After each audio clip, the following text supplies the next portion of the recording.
I borrowed my dad's laptop and found a hidden folder full of family photos without me in any. The next day, I cut ties. What happened after uncovered a truth that changed everything. My name is Jake, and I'm 27 years old.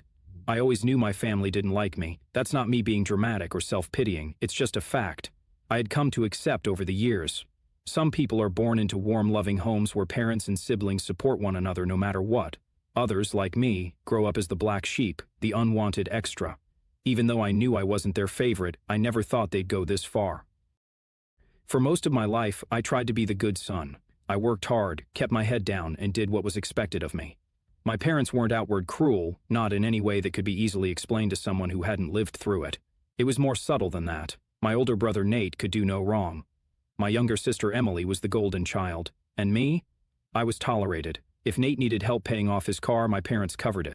If Emily wanted to go on a trip with her friends, they handed her their credit card. Meanwhile, if I so much as asked for a ride home from work when my car broke down, I was too needy. If I asked for any help at all, I was a grown man who needed to figure things out on his own. I should have cut them off years ago. I don't even know why I kept trying. Maybe it was just some desperate hope that one day things would change, that one day they'd treat me like family. But the truth was, they did treat me like family, just not in the way I wanted. They treated me like an ATM. Despite all their complaints about how tight money was and how I needed to be grateful for what little they could give, I was constantly the one bailing them out. It started small, covering groceries here and there, paying a bill just this once. Then it escalated. A sudden medical bill my parents needed help with. Nate's car insurance laxed and he just needed a little help. Emily's tuition was due and they didn't have enough to cover it. Every time I was guilted into helping. Every time they promised they'd pay me back. They never did. When I finally tried to put my foot down, they acted like I was the selfish one. "We're your family, Jake," my mom would sigh. "You wouldn't even be here if it weren't for us. Can't you contribute a little?" I should have said no. I should have walked away then, but I didn't. I kept letting it happen. And then, one night, I found the folder. It started with something innocent. My dad had asked me to fix his laptop. Nothing major, just some issue with the Wi-Fi not connecting. He's awful with technology, and I've always been the one to fix things. I was about to hand it back when I noticed something odd. There was a folder on the desktop labeled Memories. That wouldn't have meant anything on its own, but what caught my eye was that it had been modified just a few days ago. I don't know why I clicked it. Maybe I was just curious. Maybe I had some gut feeling, some subconscious warning that something was off. Whatever it was, I double-clicked the folder, and suddenly, a collection of neatly organized photos popped up. At first, I didn't understand what I was looking at. Dozens of subfolders, each with a date. Hawaii trip 2020. Hamoise trip 2020. Emily's birthday 2019. I clicked into one randomly, and there they were. My family, smiling, laughing, having the time of their lives on a trip I had never even heard about. I clicked another folder, then another. Photo after photo. My parents, my siblings, my aunts and uncles, family barbecues, vacations, birthday. I wasn't in a single one. At first I thought maybe I was busy, maybe I was working when they took these trips. But then I saw the dates. Every single one of these events had taken place during times when I was right there, living in the same city, talking to them, helping them with money. They just hadn't invited me. And that wasn't even the worst part. As I kept scrolling, something hit me like a freight train. I recognized these dates. I knew these dates because these were the exact same times they had come to me, claiming they were struggling. The same weeks my mother had called me, crying, saying they couldn't make rent. The same month Nate had begged me to help him with unexpected car repairs. The same moments Emily had sworn she needed a few hundred to buy books for school. They had been lying to me, lying so they could fund these trips, lying so I would keep giving them money. My hands were shaking as I scrolled. The rage that bubbled up inside me was something I had never felt before. I had suspected for years that they used me, but seeing the proof laid out in front of me like this, seeing concrete evidence that I had been nothing but a wallet to them, I don't even remember closing the laptop. I just remember sitting there, heart pounding in my chest, stomach twisted in knots. All those years, all those sacrifices, and I was never part of their family. I was just their bank account, and I was done. I was still in my parents' house when I found the folder. I don't know why I hadn't thought about that sooner, but as I sat there staring at the screen, the realization hit me like a punch to the gut. I wasn't in my apartment. I wasn't somewhere safe where I could process what I had just seen. I was sitting at my parents' kitchen table, my dad's laptop in front of me, and they were right in the next room. My hands curled into fists. I could hear them talking, laughing, completely unaware that, in just a few minutes, everything was about to change. I took a deep breath, trying to steady myself, but it was useless. My heart was racing, my thoughts were running wild. I wasn't even sure what I wanted to say, what I wanted to do, but I knew one thing. I wasn't going to walk out of this house without confronting them. They had used me for years. I wasn't just angry, I was furious. I snapped the laptop shut and stood up. My legs felt shaky, but I forced myself to move, to walk into the living room where my parents were sitting on the couch. My mom was scrolling through her phone and my dad was watching some random game show on TV. They didn't even look up when I entered. "Hey," I said, my voice tight, "can I ask you guys something?" My mom sighed dramatically, still not looking up. "Jake, if this is about money..." That was all it took to set me off. "Money," I repeated, letting out a sharp, humorless laugh. "Yeah, actually, let's talk about money." My dad finally looked up, frowning. "What's with the attitude?" I ignored him. I was too far gone. I pulled out the chair across from them and sat down, folding my arms. My hands were still shaking, but I gritted my teeth and pushed forward. "You know," I started, keeping my voice even. "I was just fixing Dad's laptop. The Wi-Fi wasn't working." Mom rolled her eyes. "Okay, and?" And while I was at it, I happened to see this folder on the desktop. Memories, I think it was called. I tilted my head, pretending to think. Weird, right? Because I looked inside and guess what? It's filled with pictures of you guys. I saw it immediately, the way my mom's posture stiffened, the way my dad's jaw clenched just slightly. They knew. They knew exactly what I was talking about. "Jake," Mom started, but I cut her off. "You know what's funny?" I continued, voice dripping with sarcasm. "I don't remember taking any of those pictures." And then I realized, oh wait, that's because I wasn't there. Silence. Complete and utter silence. For the first time in my life, my parents didn't have an immediate excuse, no quick lies, no deflections, just the sound of the game show playing in the background, the faint hum of the refrigerator in the kitchen, and my own pounding heartbeat. "Jake, you're being ridiculous," Mom finally said, forcing a laugh. "Those are just old pictures." I let out another sharp laugh. Old pictures? Really? Because I checked the dates.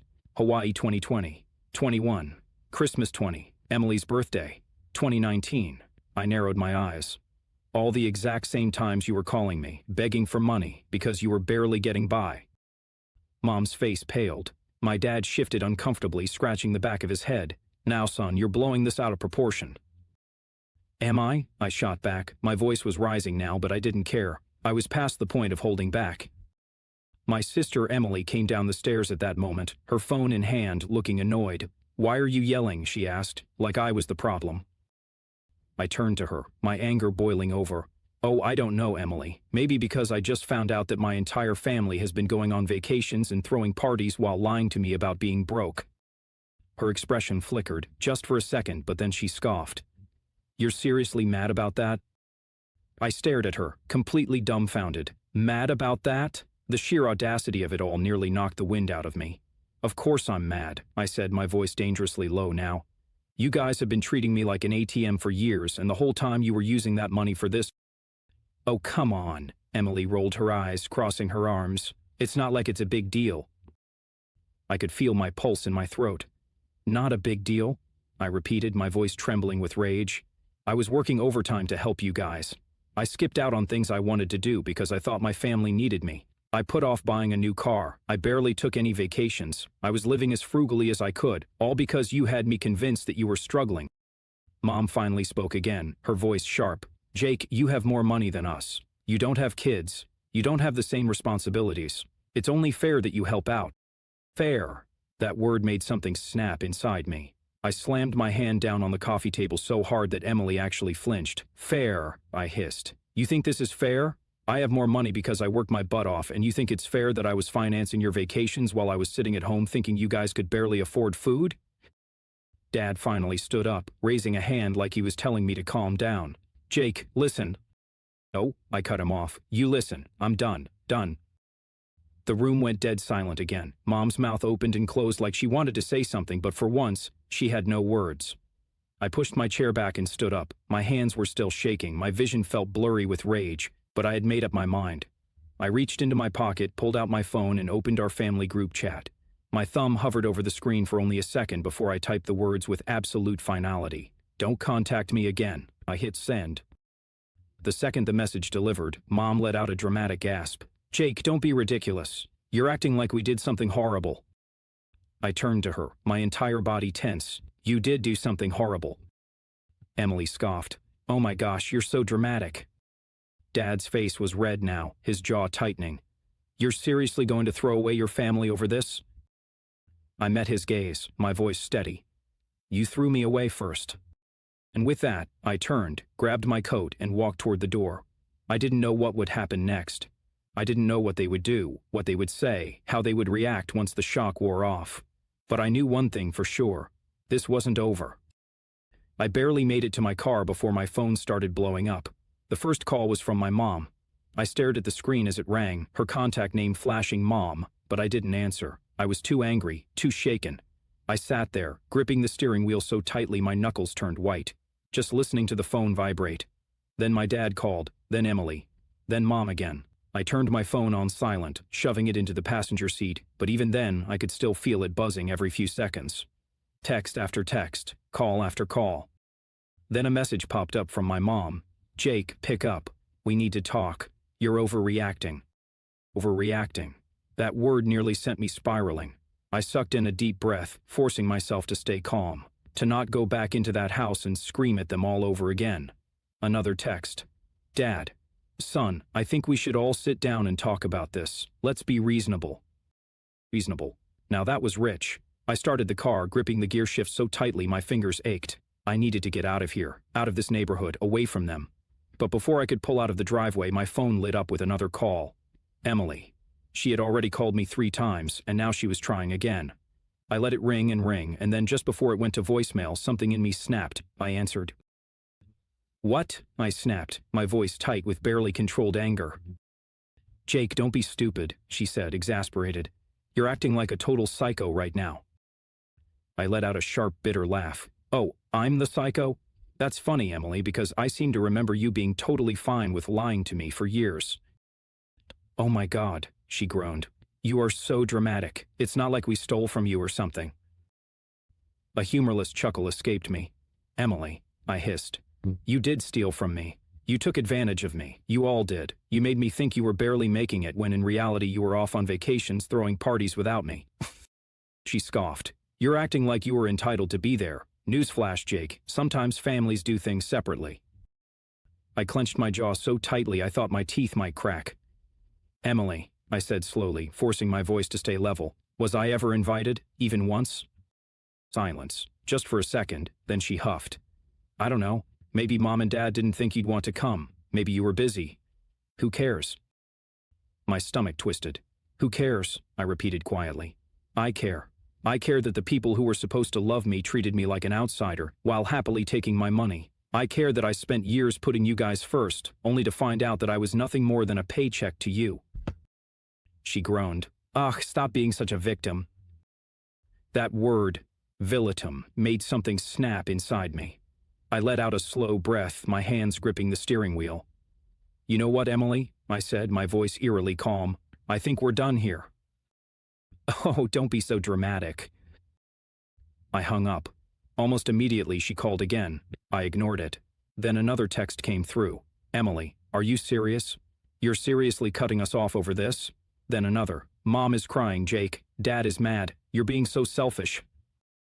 Selfish. I stared at the word, my fingers tightening around my phone. How dare they? How dare they act like I was the one in the wrong? The anger inside me burned hotter than before, but this time, it wasn't just rage, it was clarity.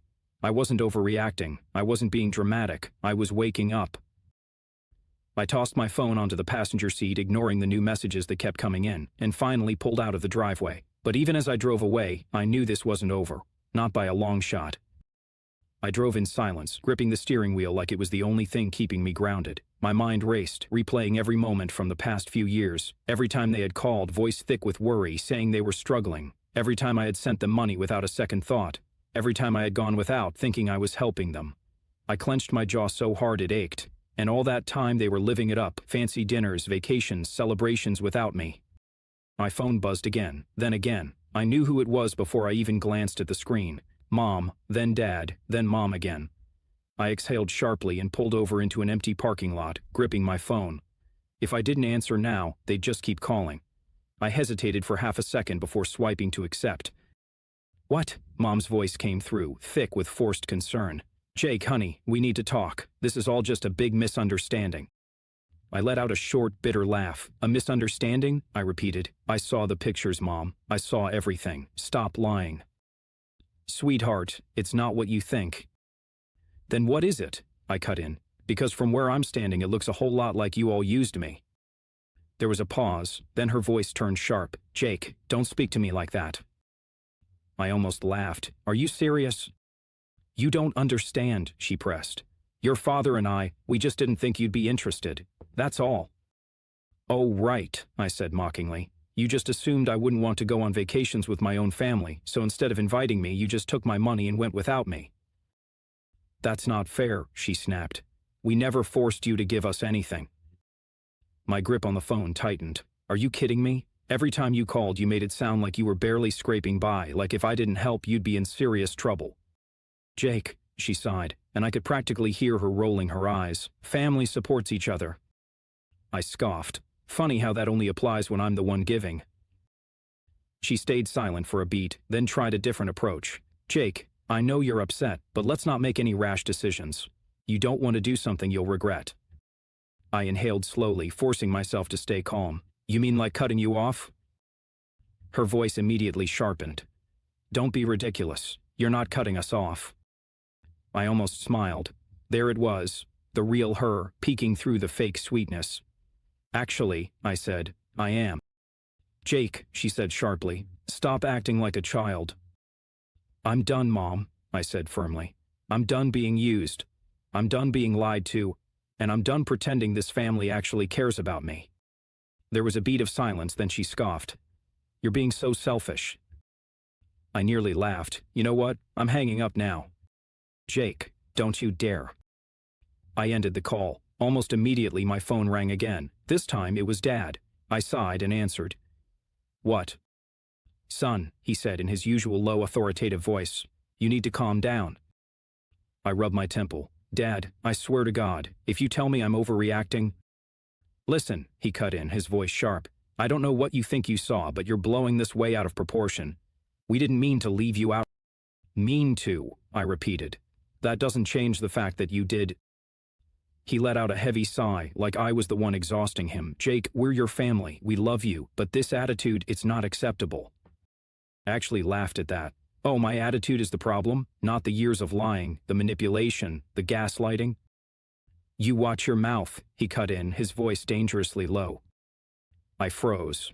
That tone, it was the one he used when I was a kid, when he wanted to remind me who was in charge.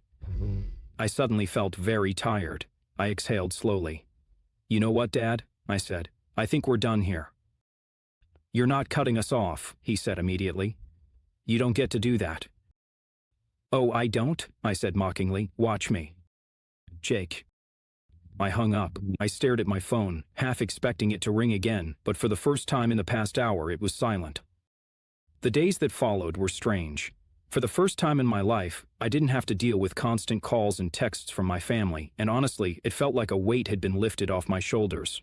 For a while, I was just floating. No drama, no guilt, no manipulation. I spent most of my time focusing on myself, trying to piece together everything that had happened. But as the days turned into weeks, things started to get more complicated. At first, there were more calls, messages, and emails from my parents, apologies, pleading, guilt trips. My mom, my dad, even Emily, they all had their own version of the sorry script. They tried to make it sound like nothing was ever their fault, like I had misunderstood everything. They claimed they didn't mean to hurt me, that they just didn't want to burden me with their problems, and that I had been too sensitive, but the more I heard it, the more it felt like they were trying to undo the consequences of their actions, without actually acknowledging what they'd done. It became exhausting. One evening, I came home to a voicemail from Emily. She sounded like she had been crying. Jake, please. I'm really sorry. I know I messed up, and I don't want to lose you over something this stupid. We can work this out, can't we? We're your family. Don't you want things to go back to normal? I could almost hear the desperation in her voice. At first I felt guilty. I wondered if I had been too harsh. I questioned whether I was doing the right thing. Was cutting them off really the best choice? Were they really that bad? Maybe I was just being overly dramatic. Maybe I was just angry and needed time to cool off.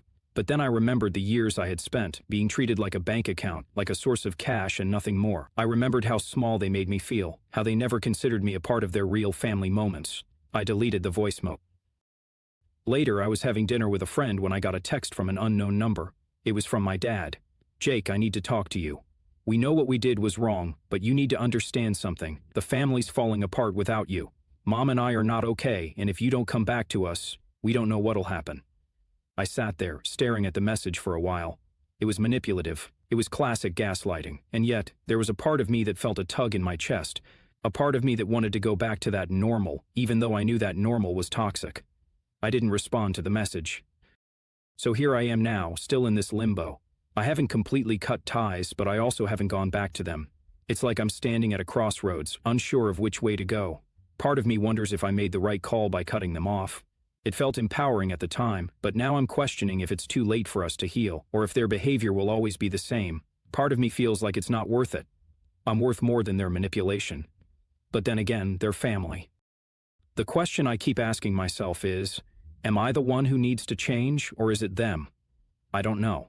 Maybe this is something that can never be fixed. Maybe it's something that'll take years to heal, or maybe we're just too broken to even try anymore.